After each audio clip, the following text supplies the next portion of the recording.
It's Monday, June 13th, 2016. I'm Rim. I'm Scott. And this is Geek Nights. Tonight, talking to your computer. Let's do this. So, there are certain things that, become, personal traditions, like something you do every year or something, right? Yeah, I got a few of those things. You got a few of those things. It's like your thing and you always do it. Like every year around Emily's birthday, we go for some sort of crazy hike or some sort of outdoor adventure. Oh, okay. So, for the past, I don't know how many years, right? Either by chance or by intention, I have gone to the Big Apple Barbecue at Madison Square Park. But this year, for whatever reason, it was this weekend, and I didn't know about it until it was too late. Oh, you don't read Gothamist enough. You missed Christmas. I read it, and that's where I found out that it happened, and they posted after it was already happening. I'm like, where were you during the week? I skipped it every year, but only because unless you get there early in the day. That's what I did. I would bike there at the crack of dawn and eat ribs and beans at 10 or 11 a.m., and this one dude's beans have become maybe my favorite food after it's that's the desert island food. It's a tough run between that and salt and fat. I was about to say, you know where I ate the other day? Salt and fat. Yeah. So they have the menus all different now, but it's always all different. Yeah, that scallop is there. Of course, it's there. And I did thought I remembered. Did they go back to ice cream? The ice cream's not going yet. Next month, the ice cream's back. I'm going next month then. But instead, I got that panna cotta that I never get. No, I don't need. So you know what's under that panna cotta? A half-inch thick sponge cake made primarily with olive oil. Okay. Holy shit. Was that probably really bad for me? Anyway, so I totally missed it. But the guy who owns the John Brown place is that place is the one that's right here? Yeah. He's opened a new place in Astoria. So, that place is crazy good food, especially cornbread. Oh, my. So when he doesn't run out of food or have bad service. There's two problems in my life right now related to that place. One, it's right next to the climbing gym that we go to all the time. So you try to go there too much? So if I walk out of the climbing gym... It's real tempting? Think about this. You're exercising for an hour, climbing up walls. Now you're hungry. And then you smell... barbecue. Real fucking good barbecue, legit. I would just get a cornbread only if I want to hurt, Also, I can't eat barbecue that often, no matter how much my body wants to. Also, they I give know you a it's a bad discount idea. if you're a member at Cliff's on certain days. Oh, no. But there's a far more insidious problem. When I bike to work, my path goes past that place. Really? That's a weird... Wouldn't you just... you're going down that street, you're not just... It shouldn't... Usually it would be just off to the left. No, so if you're going down Vernon... The fastest way to get to the Pulaski is to go and then turn right on that street. I think it's 44th. And then get on Vernon? And then turn left at the next bike I would path. turn right and go alongside the bridge, get on Vernon, then turn left. So there's a shorter way if you just go under the 7 train the whole way, but there isn't bike lane through a chunk of that, and that is the most aggro driver place in Queens. If I was going from here, what I would do is I would just cut through that Nodder Road next to the project. No, that's too far out of the way. That's way. And then go south on Vernon. No, you're better off doing the because if you go that that bike path goes straight into the Pulaski. Otherwise, you've gone out of your way because you're coming back from that road later. I'm going right, and then I'm going south. It's not like I'm going north. It adds a not insignificant distance. Whatever. I track my rides pretty closely. I know the absolute fastest possible way to get to I'm also not in a big hurry to go to work. The problem is, a real barbecue place, they start making the barbecue early in the morning. Yeah, it takes all fucking day. So the smell That's why they run out of food, because they didn't put enough in the morning. Is perhaps peaking just as I would bike past it every morning. The smell of barbecue on that street is so powerful that I'll be thinking about it all day. That's why they run out of food. Yeah, so you know what I did instead? Instead of doing the barbecue thing, I just ran 11 miles. Hey. You want to go eat there Wanna right get barbecue? after we're done with this show? Maybe. Actually, I have 3 Blue Aprons, and I got them on Saturday, and I've cooked 0 of them. Oh, no. We have a Blue Apron, I think, coming today, so we should probably cook that. Yeah. If it doesn't come... we always have a rule. We always... it's like Matt Cawthon in Wheel of Time. Leave it up to chance. We'll say things like, if the Blue Apron arrives by the time we're ready to eat, then we'll cook it. But if it doesn't... That's okay. The weather was good. I went to the park. I went to the bake shop. A lot of stuff going on in the city lately, actually, so I've kind of lost track. There's several events that I saw and thought, I should go to that. And then I went to some other event and forgot about the first I actually event. worked on a shit talk project a lot of Saturday. I worked on one, too. All right. I remember how I said I'm gonna make that chicken surprise shirt and all the fast food franchise themed T-shirts. You actually worked on that? Yeah. So the problem is there are 0 high resolution scans of the actual art. Well, we have anywhere the on the fucking internet. game. We can just do it ourselves. It's very hard to get the game, so I'm gonna basically. Chris has it. So I'm going to see if Chris will scan. If he doesn't own a scanner, I'll just buy him one because they're like $10. And I have actually a way good scanner now because I needed one that could scan film negatives. We have a good scanner, but it's for like big art. It's not for like little tiny film things. I only use it for films, but Yeah, it can also scan paper because it's a big old flatbed thing. But I looked at some tentative designs for how the shirt would look, and it looks real good. So this is definitely going to happen. I'm going to make a few just so I can buy them myself. Hope the guy who made the game doesn't come after you. Well, no, so you can make a shirt and not make it public. So I could just buy it for myself. So I can just print a high-quality T-shirt on demand. Oh, okay. I can make a lot of shirts. Like, I still don't know how I got this account because it looks like it's still invite-only from Amazon. But if the shirts look good, I'm going to make one for me, and I might give one to, like, Chris or Anthony just as a gift because I feel like that's appropriate. And then the next step is I'm actually going to try to reach out to the guy and be like, look, can I have a licensing agreement to just make these shirts? Yeah, and sell them on Amazon. I'll give you like half the money Amazon gives me. I don't care. Yeah, what do I give a shit? I'll give you all the money Amazon gives me. Or I'll even be like, you know what? I'll sell them at the value where no money comes out, and these shirts just exist. Or I'll charge them at the price you want them to be charged and give you all the money. I don't care. Yeah, because I just really like that terrible. Like, there's something about the chicken surprise logo on a bright orange T-shirt that it warms the cockles of my heart. All right. So you got any news? So I know that this is a loaded question. Yeah, so 6 minutes before we did the show. Yeah, Dateline, 6:05 p.m. Right, so we were already thinking earlier in the day, man, what an easy news for a Monday tech show. It's Apple Day. Thank you, Apple, for finally having your day on our Monday. I mean, I'm sure it's happened before, but usually it feels like Apple Day is always like the week before we do a Monday show or 2 weeks before. Or like, we'll do a show on Monday, and then Apple Day will be Wednesday, and we won't come around again until like a week and a half later. Yeah, at least once too. Like someone was out of town and we like couldn't do the show for a few weeks. Yeah, like, there have definitely been cases though where Apple Day was on GeekNights Day, but today is one of those days again. And I thought, oh, what an easy day, all this Apple news, right?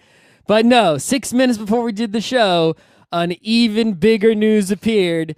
That is not tech related, but doesn't matter. It's too big to ignore. And thankfully, it happened before the show and not during the show, so we didn't ruin our show, like stopping in the middle when someone was reading the internet and saw this news. Which we probably would have. Like, there's very little breaking news that is actually breaking news as far as GeekNights is concerned. I was like, this news is so big, I had to be like, Rim, you gotta sit down. Yeah, I'm like, this news is too big. Scott's like, it's too big. And I'm like, this what? News is too big. Did copyright get reformed? No, that's not that big. Did gun control happen? Like, what? No, not that big.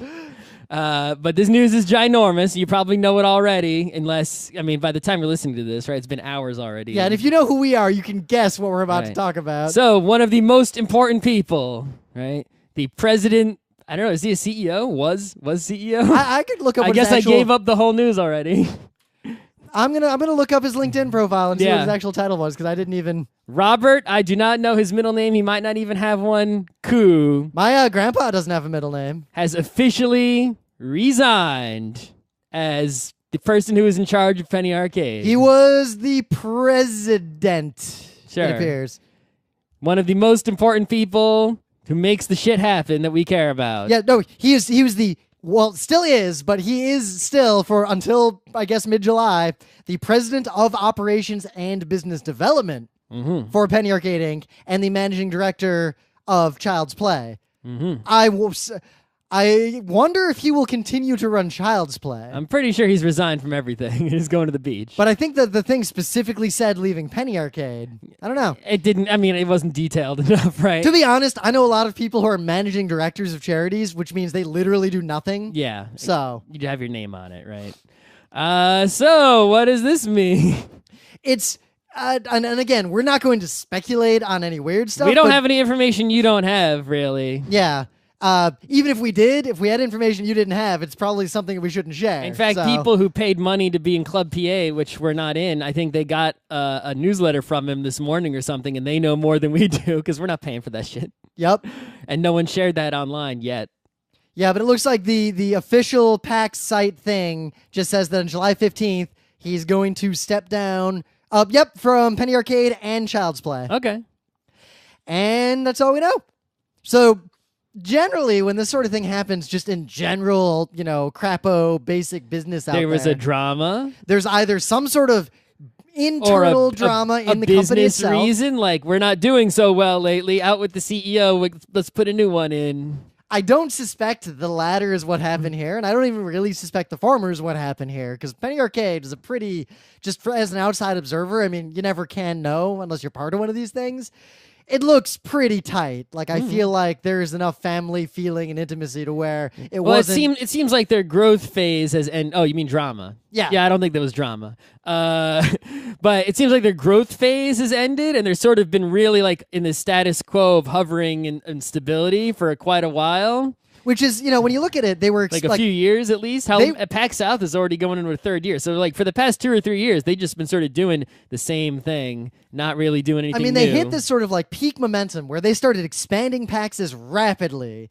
And not just PAXs, but, like, their other endeavors. Like, they tried the strip search, and they tried, all this other stuff. Now, I really like strip search, but I don't think that can make enough money. No. Like, just to be perfectly They were blunt. printing, all kinds of tabletop games, and they're, And while I love the idea of making tabletop games like that, I don't think most of those games were that good, or at least they weren't going to be profitable enough. They made outside. They made all those art video games, the RPG ones. I own them all. I don't think I ever really played them that much. I beat the first one. I didn't even play the second one.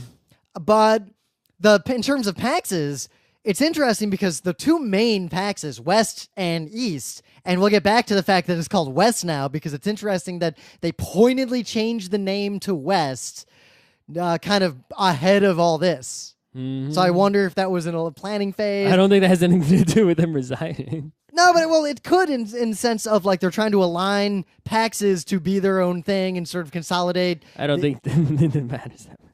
Well, we'll see, because they've definitely been trying to get more people to go to the other PAXs, but that's for sure. As the world has shown, no, everyone wants to go to PAX Prime. All the other PAXs are second tier. Yeah, imagine if there was like San Diego Comic-Con and there was another San Diego Comic-Con. It's like no one... The Milwaukee Comic-Con, that's the same people and like 80% the same content, but it's in Milwaukee. Mm-hmm. Like, would you go to Milwaukee? Apparently there was room for New York Comic-Con, but there's room for East and West PAX. Yeah. I don't think there's room for more than 2 things in the U.S. because all you can do is hit the population center on the West and hit the population center on the East. Yep, because based on the data that I've been able to get access to over the years, my suspicion was like sort of confirmed. C2E2 in Chicago never got big. PAX West seems to have mostly people who are local or people who have money and just fly to it because it's the big PAX. Mm-hmm. And the whole game industry is there.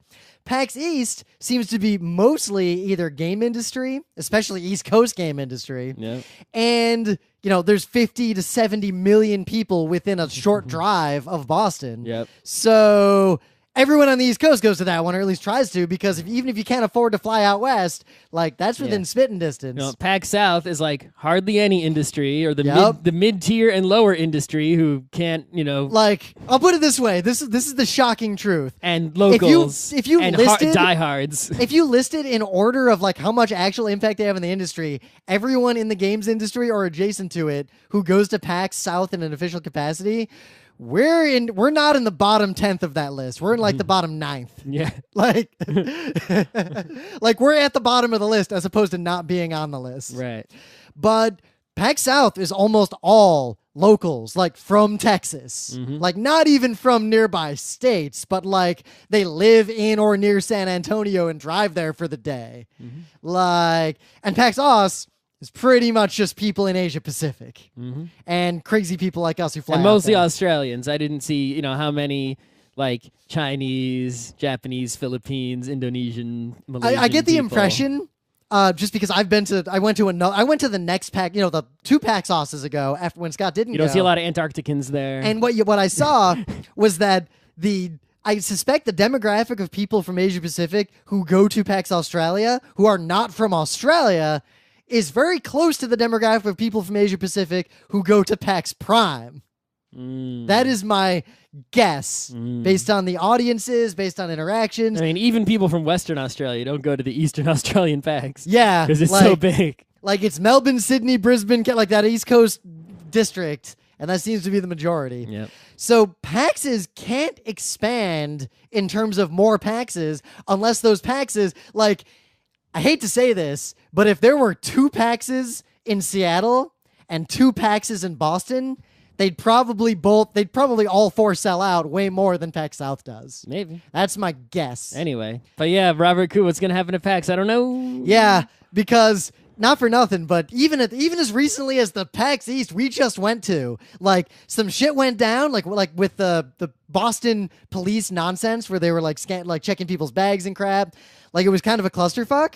And then we saw physically Robert Koo walked over there and was looking at it and sort of like frowning.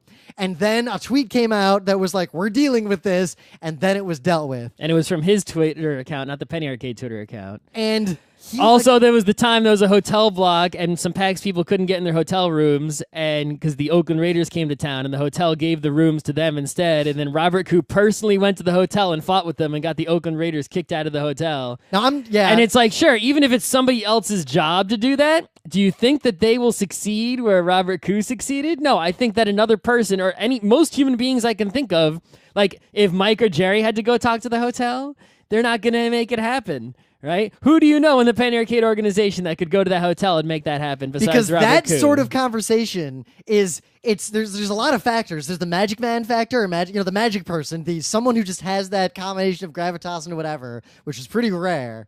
There's also the knows enough about the industry, business, contract law, whatever, to be able to actually make the real argument that needs to be made, like breach of contract or whatever. Mm-hmm.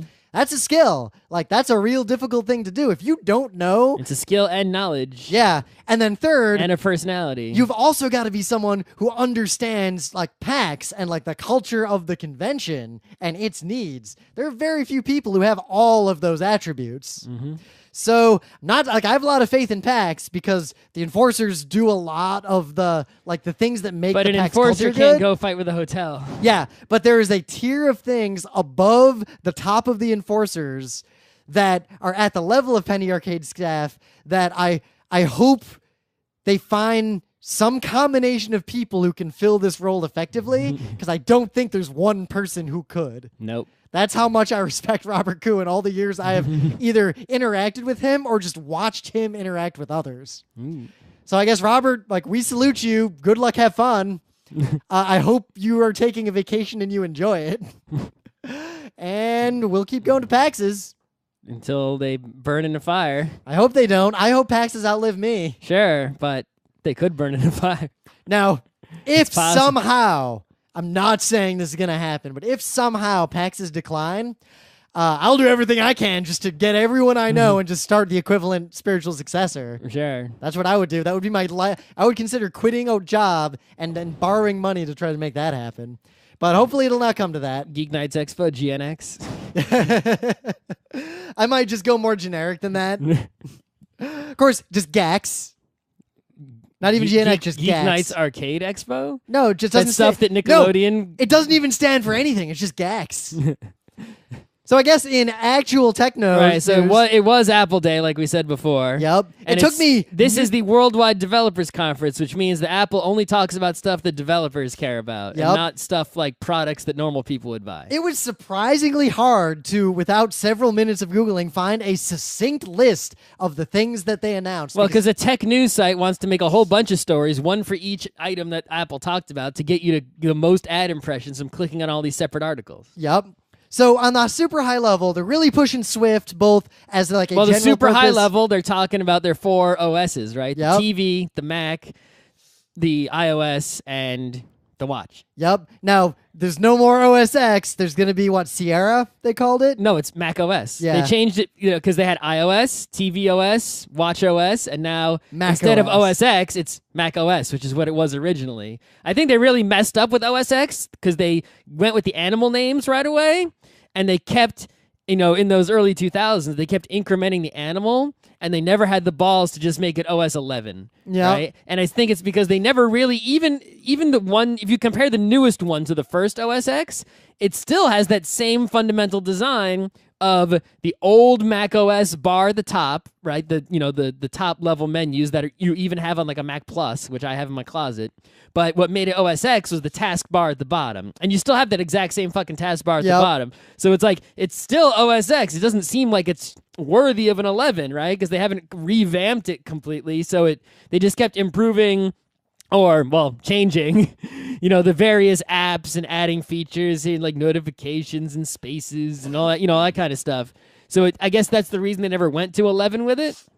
So I guess now realizing that, you can't just keep incrementing the place name while keeping OS X. They wanted the symmetry, so they went watch OS, iOS, and then Mac OS. I could cut the other thumb off for symmetry. Now here, if they wanted real symmetry, iOS, they announced iOS 10, but it's Mac OS Sierra. Shouldn't iOS also have like names of things and not numbers? Because you're gonna get to like iOS 37, and then it's gonna be weird, and it's gonna be the marketing people aren't gonna like that. Well, that's for the same reason people they didn't want to do Super Bowl L. Is this going to get into the situation that video cards got into for a long time? That I think Radeon video cards still kind of have this problem, like the ATI nonsense that processors have, where users, unless they are paying attention, don't really know what version of something they're running anymore.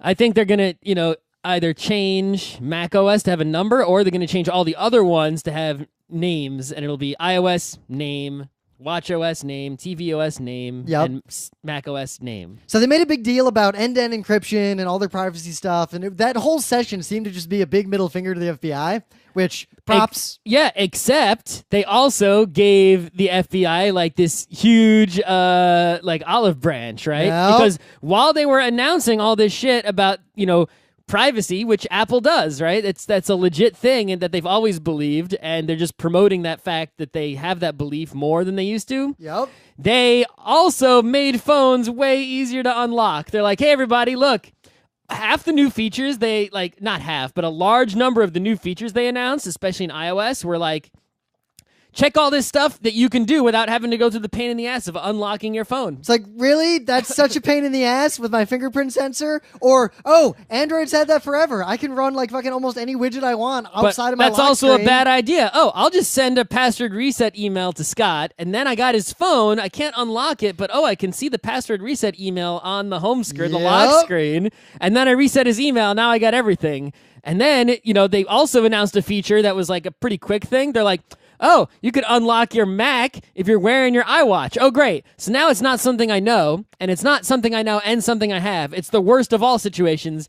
Well, it's not the worst, which is not locked. The worst is something I and other people also know. Well, the worst is unlocked completely all the time, but it's just something you have. You just put your iWatch near your Mac and it unlocks. It's like, great. So now the FBI is happy day. They're like, oh, just take someone's watch and unlock their computer. Guys, the whole point of multi-factor authentication is that there are multiple factors. Right. I'm going to have to now, like on my next iPhone or when the OS gets updated, go through all the settings to make sure that like I turn off lock screen notifications for like all these apps that are important. Like I can't have lock screen notifications for inbox because emails will show up. And I got to make sure that like you can't do any fucking shit while my phone is locked. Like they were like, check it out, you can reply to texts while the phone is locked. And I'm like, that's fucking great, right? It's like now someone takes my locked phone and starts messaging people with it without having to unlock it. It's like literally the whole point of locking the phone is that if you set your phone on the table and you walk away for a second, people can't fuck up your shit. Yeah, at least they have the feature of someone tries to unlock it too many times, it erases itself. But seriously, I'm sure the settings will allow you to make it right, but they kept promoting all this stuff. Like, look how easy it is to unlock, or look at all you can do without unlocking. And I'm like, that's not privacy. But what I also don't get is that all those things have been in Android for a long time. They're just you can turn them all on. Like, everything Apple does is something someone else has done for a long time. Yep. That's what Apple's history in the 80s. We got a GUI, guys. You mean the GUI you stole from Xerox? No one's ever made a GUI before. Or like in the, like even less than in this decade. They're like, check it out, virtual desktops. You mean the virtual desktops I had in Unix in like the 80s and 90s? Those virtual desktops? You acted like you invented them? We got an MP3 player. You mean like the one that I just saw over there? It's like the iPod wasn't the first MP3 player. So they made a giant update to iMessage, but we got a smartphone. You mean like the Palm Trio? I really don't understand who uses iMessage on purpose for it being iMessage. Well, I think there are people who don't use Hangouts, right? Yep. And all they do is text their friends. Yep. Which And I if don't know. all Like, you I do still is- don't understand these people who text me. Like, never, ever text me. Why would you I ever text send me you a if text? Hangout isn't going to work for some reason. Yeah, like if you're at a convention and like data services aren't working. Yeah, who knows? But anyway, or someone I don't know their Hangout, right? Yep. So if you But text... how would I ever know someone's phone number but not their email? I don't know. If you get in the habit of texting all the time and just using the Messages app as your primary messaging app, Yep. and you can use it to text, and all you're doing is texting people, but your friends who have iPhones, you don't even realize you're iMessaging them, and the only way you know is because the messages are blue instead of green. Yep. And it doesn't, even if you pay for text, it doesn't cost you anything. But who pays for not unlimited text? But whatever. Yeah, but they added So, all this stuff to They it. added which all is- these fancy features to where if you're iMessaging, you can do all this crazy shit. Now, what worries me is because Google is pushing their thing that's going to come out later, Allo, which is basically Android's equivalent of iMessage. And they've stated very clearly that it will not have a desktop equivalent. So It's useless. what they haven't said yet is whether or not it'll interoperate with Hangouts. Like, will it just be a front end of Hangouts, or is it its own stupid thing like iMessage? Because if it's its own stupid thing, it's at least the iPhone people who use iMessage for this purpose are those kinds of people. Android people don't do that crap, so it'll just be a useless app. You can actually, people don't realize, if you use iChat on your Mac, you can iMessage. So if you're if you have a whole bunch of Apple friends, you can all use iMessage, even on your desktops. Coming in iOS 10, voicemail transcription, the thing I've had for like 6 years With from Google Voice. Voice. Yeah. Yeah. Also, it'll detect spam calls. Yeah, I already have a spam blocker on my phone too. Thanks. Yep. Home automation with HomeKit, they made vague announcements about updates that will affect it. They made APIs. There's an app that comes with the phone called like Home, right? Yep. And basically, if you got like let's say you bought home automation lights and a home automation thermostat. Each of those things would have their own app. Like you'd have a Nest app or something, right? Or a Philips LED light bulb app. But basically, they made APIs so that instead of having to make your own separate fucking app when you're a company that makes a home automation device, you just make an app that integrates with the HomeKit app. So now the person can control all their home automation products from one app instead of from 100 different apps. The problem is I've looked into a lot of different home automation stuff because I can think of use cases. It's not worth it, really. Here's the thing. And especially if I had a house, definitely, but not in an apartment. But even in a house. I can reach the light switch from wherever I am. Even in a house, most of the home automation hardware that I've seen out there is hot garbage with zero security. Oh, yeah. That, like, even if you come up with cool ways to use it, and even if you ignore all the problems, like the bugs I saw with the Nest stuff where you just literally can't set your thermostat because fuck you, it's just none of this stuff really works that well. Like, VR is more here than home automation is. Like, they're about the same. No, VR is way more here than home automation. Because VR is the equivalent of the people who bought OpenGL video cards back when there was one game that used it.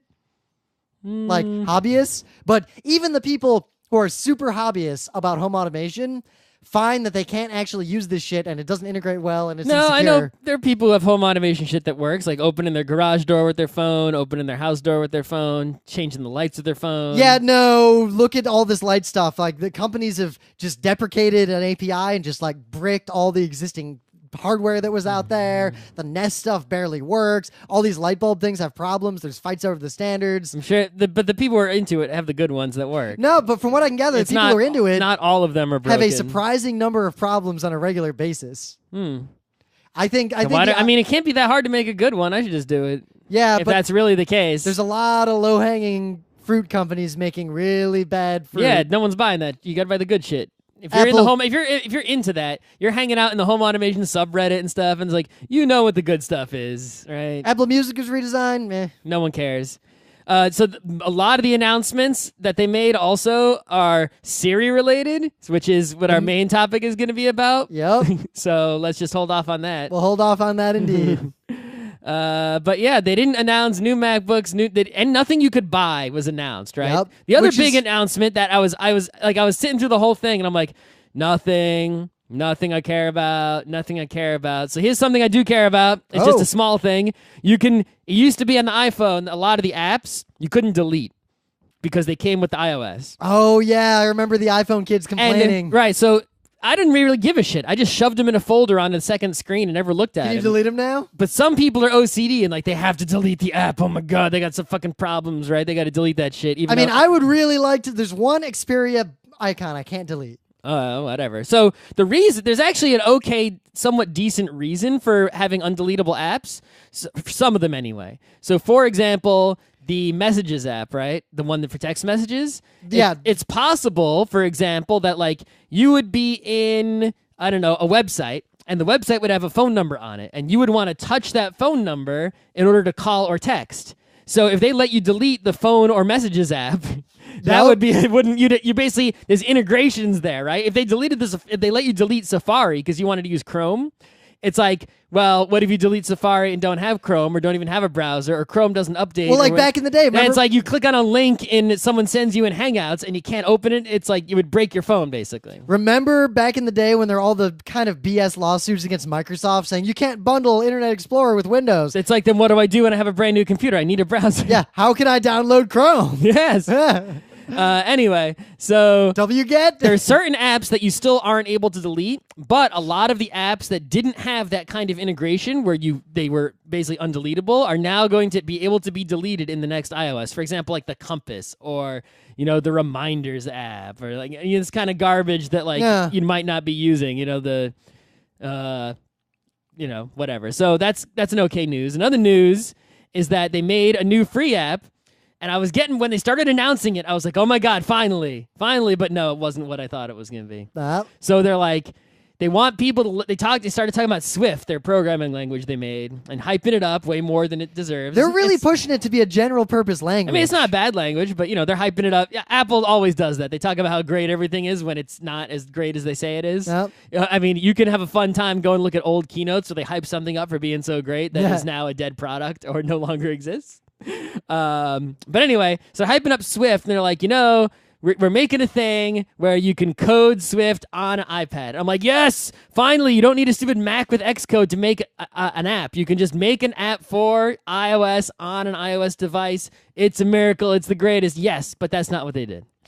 They basically made an app, which seems like a perfectly decent app for learning to program Swift, like a kid's kind of thing. Basically like a modern day. The heading for this thing is just called literally teaching kids to code. Right. It's like a modern day logo. Like when I had the little turtle, kids today are going to have this, which is great. Yep. It's totally great. Kids need this because they don't have the turtle anymore, and I don't think the turtle would get kids excited these days. Yeah, I mean, we grew up at the end of the era where the turtle could cause any excitement. You draw boobs with it once, and then you're done. Yeah, and like, in the late 80s, me coding with the turtle, it's like, that was it, right? Yeah. But now this is a turtle for the kids today. It's great that they made this, but it doesn't let you make an app and get it in the App Store, and it doesn't let you it's not Xcode. It's not Xcode for iOS.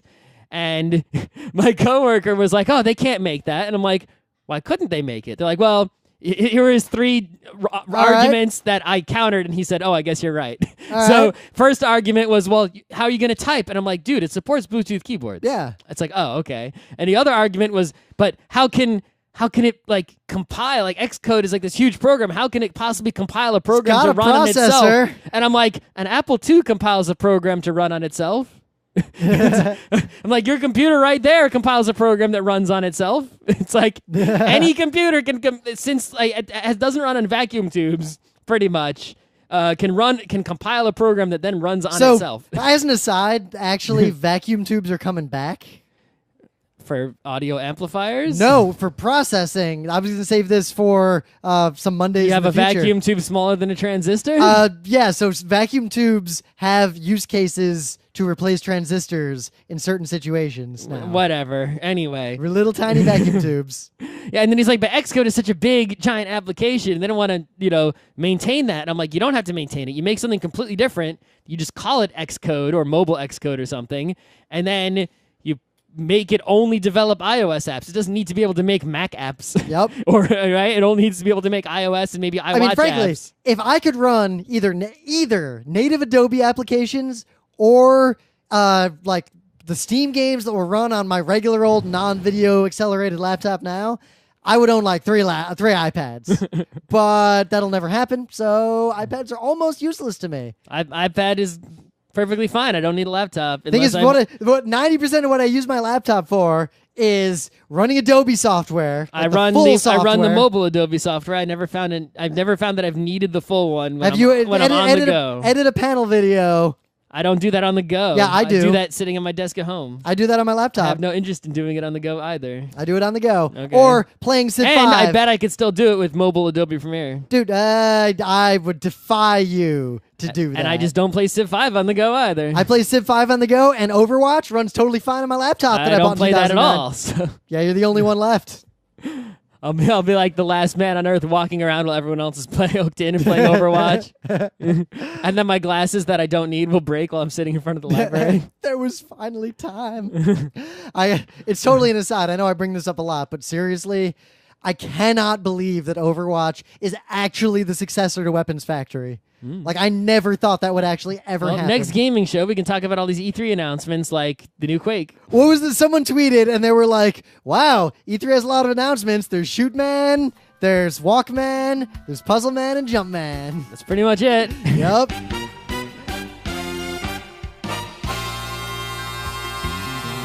Things of the day. So, this is a lecture. You've been trying to use this thing a day for like weeks. So, the little backstory. I learned, compared to an average person, I learned a lot about elevators about 4 or 5 years ago because I was so butter about Kineticon and Anime Boston's main hotels having... MagFest? Elevator party. Yeah. Thing is, we didn't stay. We didn't have to use that elevator, so I didn't care about the elevator party. Right. But we're at conventions and hotels a lot, and there are many times where there's too many people who overload the elevators. And obviously there's a capacity limit that elevators have, depending on how many shafts you have. But it was obvious the elevators are running suboptimally. They would be completely full, and they would keep stopping to let more people on. And I got and mad doing enough. all sorts of other stupid shit. So I started learning about elevators to figure out, like, is this solvable? And the answer was pretty much, yes. Yeah, just reprogram the fucking elevator. That's like, right. It's not even that hard. But people don't program elevators at places that, like, don't have such incredible elevator traffic, or it's not, like, some hotel that's got, like, 4 elevator shafts, it's like, how often is that hotel so crowded it's like, that what? It matters? Is the nerd going to not go to his convention? Yeah. No. He's just going to bitch every day on Sunday and not realize that he can just ride... They just put the elevators in default mode, and the hotel staff are taking service elevators. They don't even give a crap. Yeah, and the smart people are also taking service elevators.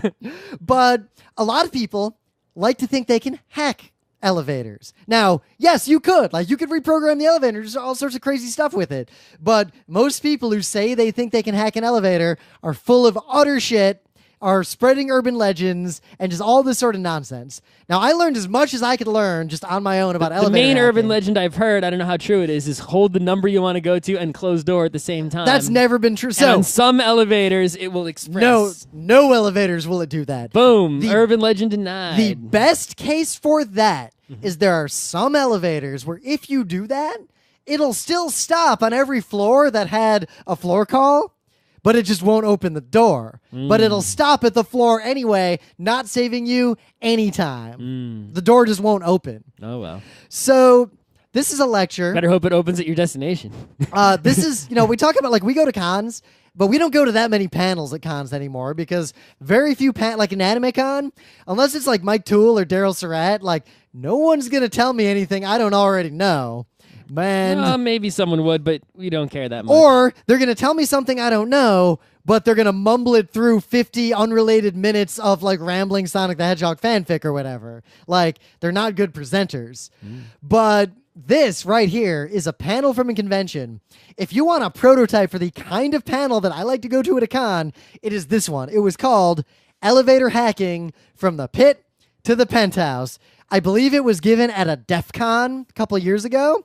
And they very pointedly gave this panel on Sunday at the end of the con because the panel is 2 hours of Yo Dog, here's how elevators work and how to fucking hack them. So if they gave it at the beginning of the con, the elevators would have been fucked up for the whole con, especially a DEF CON. So some of these things I knew. So Scott, have you ever seen riot mode in an elevator? Riot mode? Riot mode. No.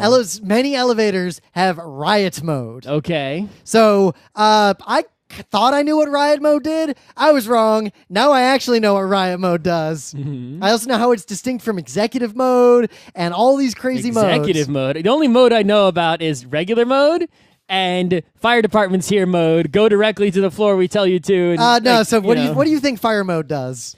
I knew a little more about it because so I got to teach my first of- dad. so the usually- fireman. My grandpa's a fireman. So I usually, actually knew. when there's a fire in a building, all the elevators would go to the bottom and open the doors. All right, that's phase one. Right, it's phase one. And then no one will be able to use them except if they have the fireman key. And when the fireman goes in there with the fireman key, he can manually control the elevator and go directly to the floor they want and open and close the doors by, whenever they want. Essentially, yes, that's phase two. And then that's it. So, And then they hopefully put the fire out before it becomes an issue. Some buildings either don't have the alarm systems hooked into the elevator directly, or I'm pretty sure in New York you have to in a big Yeah. building. If your building's big enough, right? or if you have the fireman key, if you go to that slot on the outside of the elevators and just put your key in and twist it, It'll come to the bottom and open up, right? all depending on the building, maybe all the elevators in the building will come to the bottom. Probably. Now, if they're not connected to each other, and the talks about this, then maybe only certain banks will come down. I mean, there's a lot of buildings like express elevator, right? There's a Yeah. lot of buildings like really big ones where like they tell you to use the stairs. It's like, dude, I'm on floor 83. If I use the stairs, I am so fucked. So this lecture not only it's about 20% like actually like legit specific ways to hack elevators. The rest of it is just explaining how elevators work, and it is a fascinating lecture. Play Like Sim Tower, you'll learn all the same shit.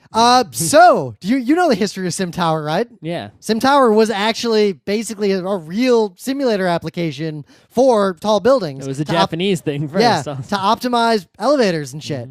And they turned it into a game because it was just fun. And then it wasn't even made by Max. It was a Japanese game called The Tower. Yeah. That they rebranded Sim Tower, released in the U.S.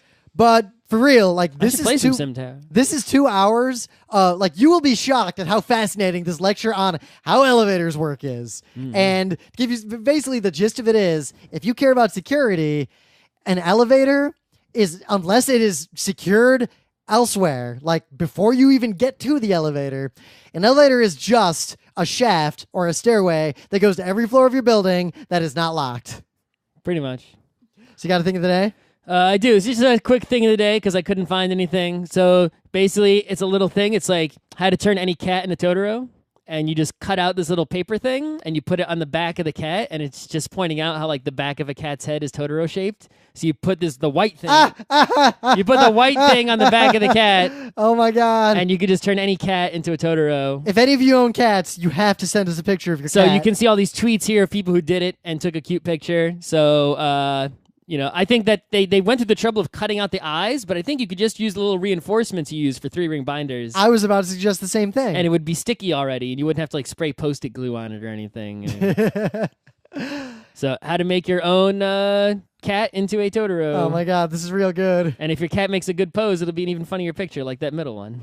You would all better do this to your cats. If you have a cat, you have to do this. In the Meta Moment, Kineticon's coming up in less than a month. We'll be there. We're doing 2 of our, foreign anime opener panels. We're doing writing game rules, which is a kind of new lecture for us. That's a riff on an older lecture that hopefully we'll also be doing at PAX.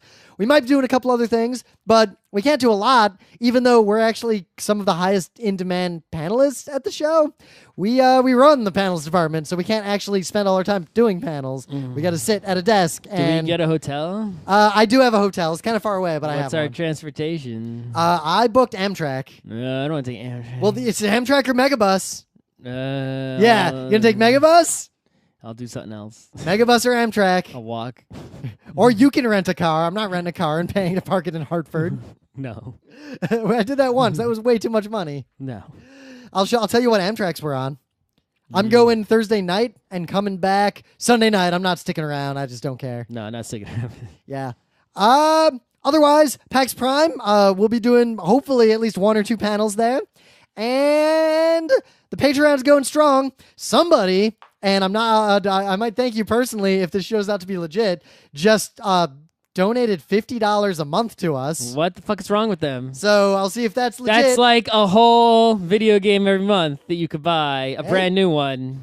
Why is GeekNights worth that much to you? What the fuck? And if you're so rich that you can afford that, why don't you pay me enough money so I don't have to go to work? Because that'd be a lot more than $50 a month. But they're so rich if they can afford $50 a month on something that stupid. I can afford $50 a month. I On was almost something that's inspired. stupid? I think if it turns out to be legit, I'm going to donate $50 a month to either Neil Cicerega or Crash Course. That's way too much money for either of those things. I respect both of those institutions so much. If I was mega rich, though, I would just pay Neil Cicerega like $1 zillion. No, dude, if I was super rich, I would hire Neil Cicerega to be my court bard. Sure. Like, full stop. I would just I'd be like, I'd just go to him every morning and be like, today I would like to hear the song. He'd write for you the Cantarega Tales. I want Pump Up the Jam set to the tune of Time After Time. Okay. I actually legit want that. It's Okay. been running through my head. It barely works. Anyway, It's not working for me. So people it's interesting. People make a big deal about how much they like Siri, except they notice anyone. Except they seem to only make a big deal about it if they're fake people showing you how Siri works online or in advertisements.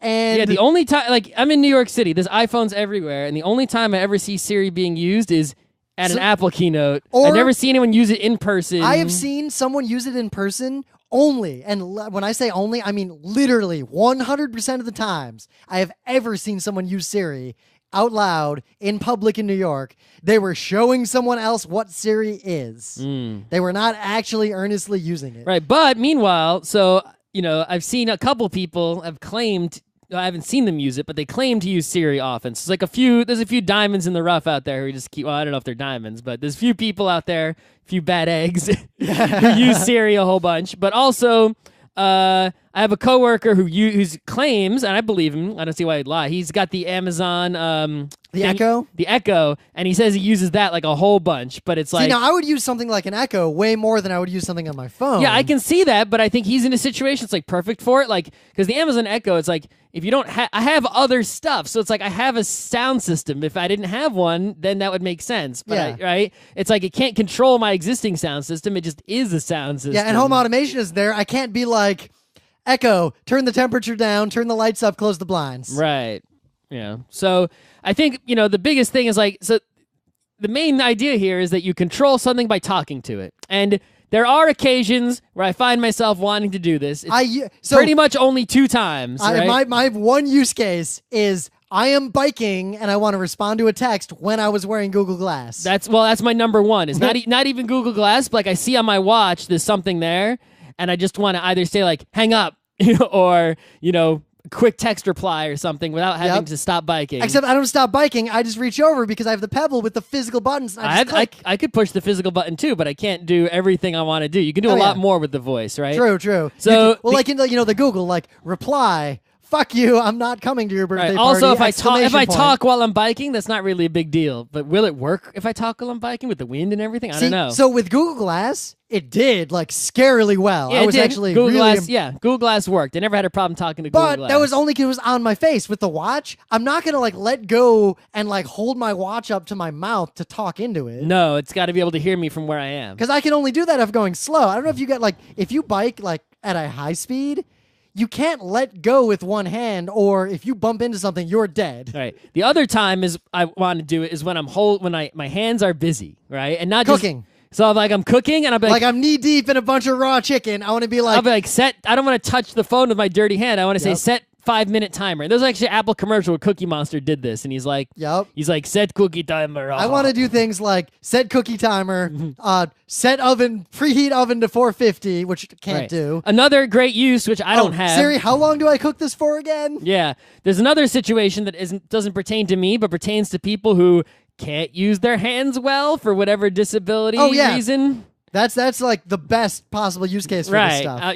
Like you're missing an arm and you're using one to hold something, and you're just like, hey, do Siri. Because like with Google Glass, again, while I never used it except maybe you got a hook or something, but except to show off. Like I would when we were hanging out at dinner when we were in Glass all the time, I'd be like, hey Google, whatever, and I just ask it a Google query like, how many people live in Singapore, and I get the answer. So it's not that these things are useless, and it's good that they're making them better, but personally, I'm not talking to my fucking phone in public ever. That's not happening. Like there's no right? use case. And if someone else did, and it's like you think, oh, but if someone else did it, like you're worried that like someone's gonna like look at you weird and something, and it's like I would if I was walking if down someone the else street. is doing it, I'd give them the side eye. I'd give them big side eye, Yeah, maybe it's New evil York. side eye. It's New York. You don't talk. In fact, you're talking to someone else. If you're talking not to a person and you're not on a Bluetooth headset, I assume you're crazy. I mean, even if I'm on the subway early in the morning and like anyone says anything, it's like, oh my God, it's rush hour in the morning. Shut the fuck up. Yep. Oh my God, do you want to die? I'm surprised this homeless guy who's trying to sleep isn't stabbing you right now. And if he was, I wouldn't do anything. I wouldn't even push the red button. Maybe I'd push the red button after a minute. You know, it's funny you bring that up because I got a Rims rants for the Patreon about that sort of topic that's coming up. Someone later pushed this the red week. button. No. It's just the whole. So, you know, in New York, like, there's a certain timbre of voice, like a certain like quality where you hear someone's voice in the distance and you say, not turning my back and whatever that is. Hey. Yep. But I noticed the other day that I have an aggressive thing to say to you. Yep. I noticed that people who live in New York immediately turn to assess the threat, and tourists don't seem to react to it right away.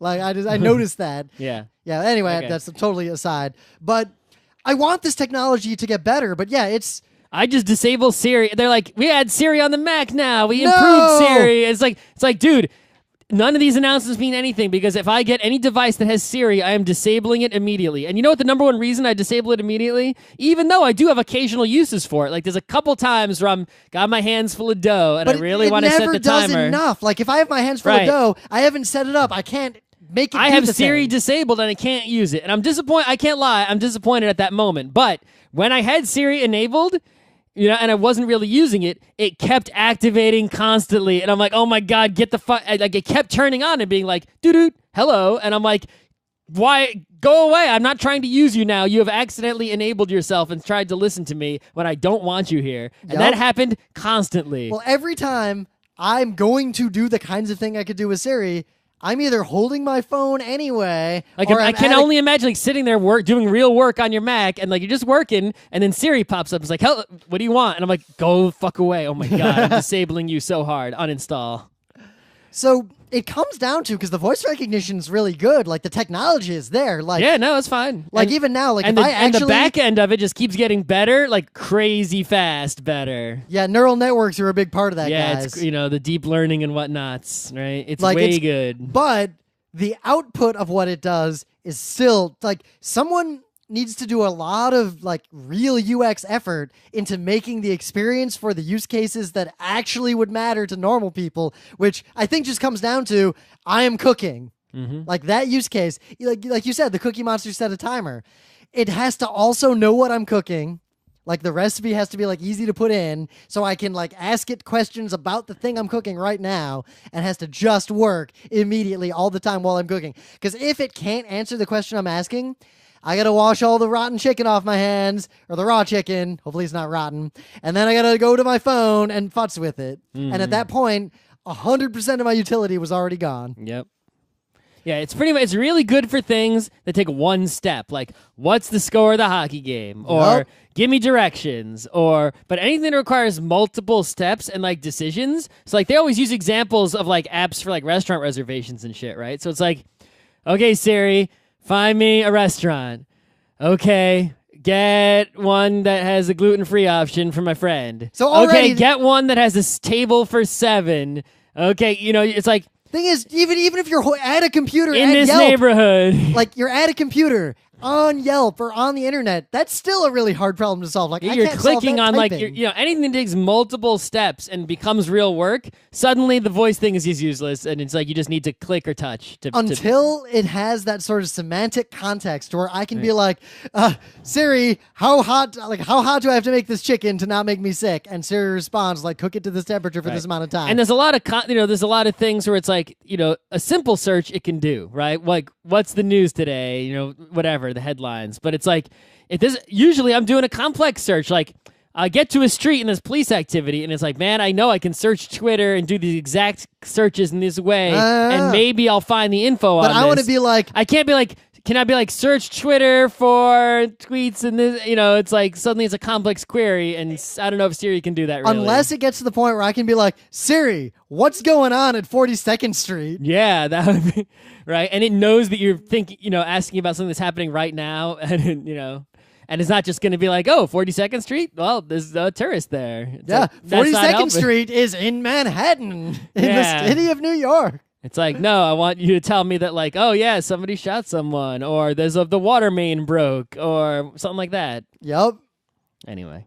So it's very rare that you see this situation, because usually it's people want to do something with the technology, but the technology, like the back end, like I the really basic wonder, stuff like, isn't are there. the Apple people like using Siri all the time? Like, if I go to the Apple office, is everyone walking around talking to their phone like a fucking weirdo? So remember when we got Google Glass? Like I was in Google's office, and I was there for a bunch of other reasons. Like I've been in Google's offices a few times. I've been there. Yeah, it's not that exciting. Everyone's been but there. even at the era when like they made everyone wear glass, I did not hear at any point any human being say the words "Okay, glass." Yeah. So Yeah. Take that. This has been Geek Nights with Rim and Scott. Special thanks to DJ Pretzel for the opening music, Kat Lee for web design, and Brando K for the logos. Be sure to visit our website at frontrowcrew.com for show notes, discussion, news, and more. Remember, Geek Nights is not one, but 4 different shows. Sci-Tech Mondays, Gaming Tuesdays, Anime Comic Wednesdays, and Indiscriminate Thursdays. Geek Nights is distributed under a Creative Commons Attribution 3.0 license. Geek Nights is recorded live with no studio and no audience. But unlike those other late shows, it's actually recorded at night.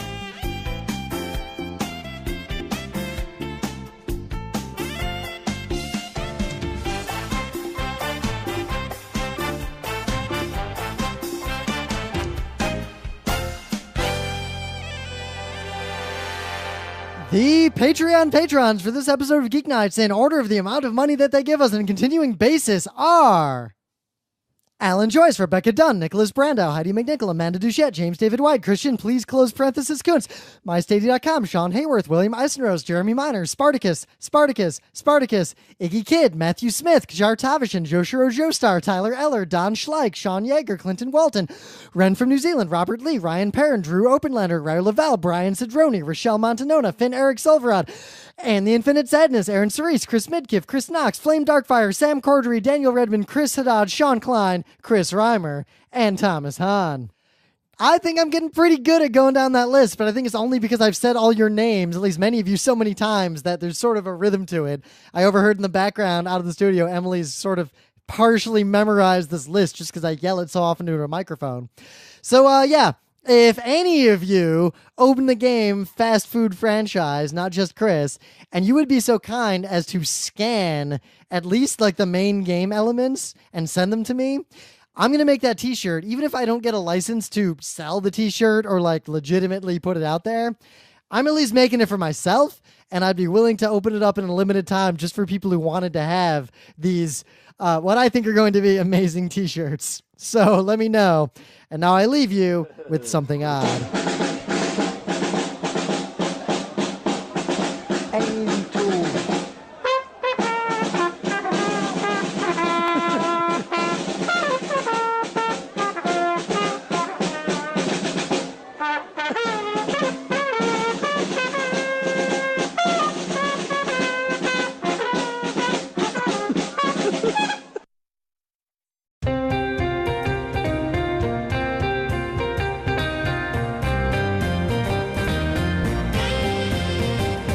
It's Monday, June 13th, 2016. I'm Rim. I'm Scott. And this is Geek Nights. Tonight, talking to your computer.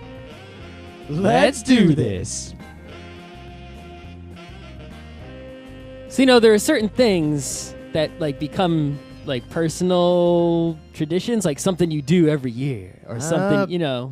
Yeah, I got a few of those things. You got a few of those things, like it's like your thing and you always do it. Like every year around Emily's birthday, we go for some sort of like crazy hike or some sort of like outdoor adventure. Oh, okay. So for the past, I don't know how many years, right? Either by chance or by intention, I have gone to the Big Apple Barbecue at Madison Square Park. But this year, for whatever reason, it was this weekend, and I didn't know about it until it was too late. Oh, you don't read Gothamist enough. You missed Christmas. I read it, and that's where I found out that it happened, and they posted after it was already happening. I'm like, where were you during the week? I skipped it every year, but only because unless you get there early in the day. That's what I did. I would bike there at the crack of dawn and eat like ribs and beans at like 10 or 11 a.m., and like that, this one dude's beans have become like maybe my favorite food after like... I mean, it's like that's the desert island food. It's a tough run between that and like salt and fat. I was about to say, you know where I ate the other day? Salt and fat. Yeah. So they have the menus all different now, but it's always all different. Yeah, that scallop is there. Of course, it's there. And I did thought they go back to ice cream? The ice cream's not going yet. Next month, the ice cream's back. I'm going next month then. But instead, I got that panna cotta that I never get. No, I don't need. So you know what's under that panna cotta? Like a half-inch thick sponge cake made primarily with olive oil. Okay. Holy shit. Was that probably really bad for me? Anyway, so I totally missed it. But the guy who owns the John Brown place is that place is the one that's right here? Yeah. He's opened a new place in Astoria. So, I mean, that place is crazy good food, especially cornbread. Oh, my. So when that place... When he doesn't run out of food or have bad service. There's two problems in my life right now related to that place. One, it's right next to the climbing gym that we go to all the time. So you try to go there too much? So if I walk out of the climbing gym... It's real tempting? No, think about this. You're exercising for like an hour, like climbing up walls. Now you're hungry. And then you smell... barbecue. Real fucking good barbecue, like legit. I would just get a cornbred only if I want to hurt, Also, I can't eat barbecue that often, no matter how much my body wants to. Also, they give you a discount if you're a member at Cliff's on certain days. No. But there's a far more insidious problem. When I bike to work, my path goes past that place. Really? That's a weird... Wouldn't you just... I mean, it's you're going down that street, you're not just... It shouldn't... Usually it would be just off to the left. No, so if you're going down Vernon... The fastest way to get to the Pulaski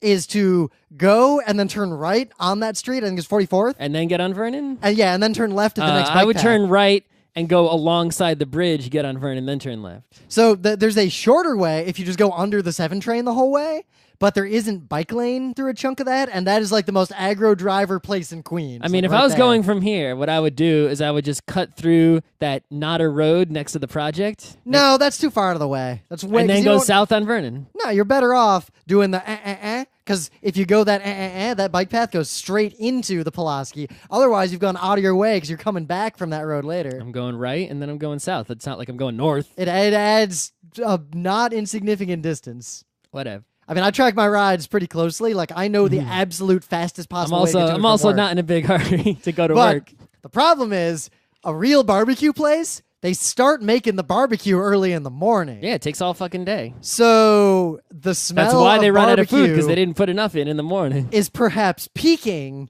just as I would bike past it every morning. The smell of barbecue on that street is so powerful that I'll be thinking about it all day. That's why they run out of food. Yeah, so you know what I did instead? Instead of doing the barbecue thing, I just like ran 11 miles. Hey.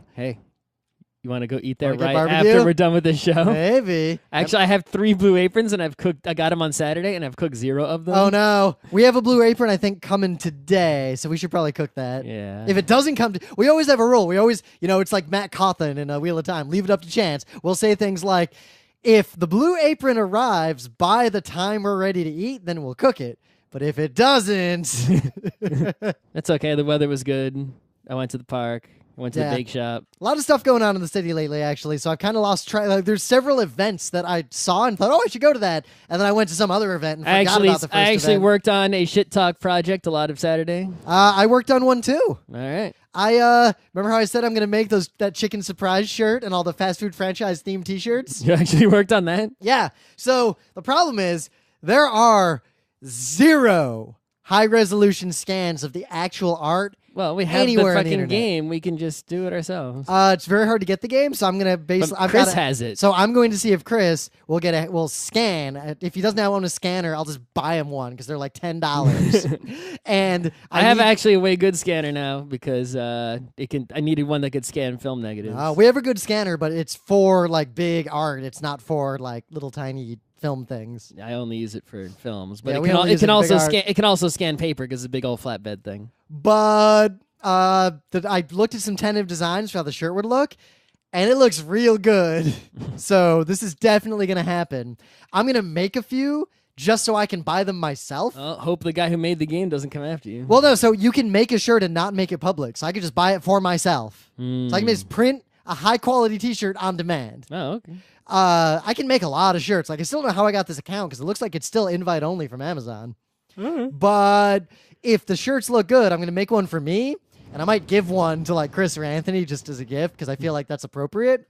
And then the next step is I'm actually going to try to reach out to the guy and be like, look, can I have a licensing agreement to just make these shirts? Yeah, I'll sell them on Amazon. I'll give you like half the money Amazon gives me. I don't care. Yeah, what do I give a shit? I'll give you all the money Amazon gives me. Or I'll even be like, you know what? I'll sell them at the value where no money comes out, and these shirts just exist. Or I'll charge them at the price you want them to be charged and give you all the money. I don't care. Yeah, because I just really like that terrible. Like, there's something about the Chicken Surprise logo on a bright orange T-shirt that it warms the cockles of my heart. All right.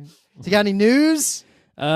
So I know that this is a loaded question. Yeah, so 6 minutes before we did the show. Yeah, Dateline, 6:05 p.m. Right, so we were already thinking earlier in the day, man, what an easy news for a Monday tech show. It's Apple Day. Thank you, Apple, for finally having your day on our Monday. I mean, I'm sure it's happened before, but usually it feels like Apple Day is always like the week before we do a Monday show, or 2 weeks before. Or like, we'll do a show on Monday, and then Apple Day will be Wednesday, and we won't come around again until like a week and a half later. Yeah, at least once too. Like someone was out of town and we like couldn't do the show for a few weeks. Yeah, like, there have definitely been cases though where Apple Day was on GeekNights Day, but today is one of those days again. And I thought, oh, what an easy day, all this Apple news, right?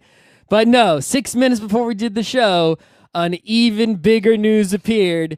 That is not tech related, but doesn't matter. It's too big to ignore. And thankfully, it happened before the show and not during the show, so we didn't ruin our show, like stopping in the middle when someone was reading the internet and saw this news. Which we probably would have. Like, there's very little breaking news that is actually breaking news as far as GeekNights is concerned. I was like, this news is so big, I had to be like, Rim, you guys sit down. Yeah, I'm like, this news is too big. Scott's like, it's too big. And I'm like, this what? News is too big. Did copyright get reformed? No, that's not that big. Did gun control happen? Like, what? No, not that big. But this news is ginormous. You probably know it already, unless, I mean, by the time you're listening to this, right, it's been hours already. Yeah, and if you know who we are, you can guess what we're about to talk about. So, one of the most important people, right, the president, I don't know, is he a CEO? Was CEO? I could look up I guess I gave up the whole news already. I'm gonna look up his LinkedIn profile and see what his actual title was, because I didn't even... Robert, I do not know his middle name. He might not even have one. Koo. My grandpa doesn't have a middle name. Has officially resigned as the person who was in charge of Penny Arcade. He was the president, it appears. One of the most important people who makes the shit happen that we care about. Yeah, no, he was the... Well, still is, but he is still, for until, I guess, mid-July, the president of operations and business development for Penny Arcade Inc. and the managing director of Child's Play. I wonder if he will continue to run Child's Play. I'm pretty sure he's resigned from everything. He's going to the beach. But I think that the thing specifically said leaving Penny Arcade. I don't know. It didn't, I mean, it wasn't detailed enough, right? To be honest, I know a lot of people who are managing directors of charities, which means they literally do nothing. Yeah. So. You have your name on it, right? So, what does this mean? It's... and again, we're not going to speculate on any weird stuff. We don't have any information you don't have, really. Yeah. Even if we did, if we had information you didn't have, it's probably something we shouldn't share. In fact, people who paid money to be in Club PA, which we're not in, I think they got a newsletter from him this morning or something, and they know more than we do because we're not paying for that shit. Yep. And no one shared that online yet. Yeah, but it looks like the official PAX site thing just says that on July 15th, he's going to step down... from Penny Arcade and Child's Play. Okay. And that's all we know. So, generally, when this sort of thing happens, just in general, crapo, basic business out there... There was a drama? There's either some sort of internal drama in the company itself. Or a business reason, like, we're not doing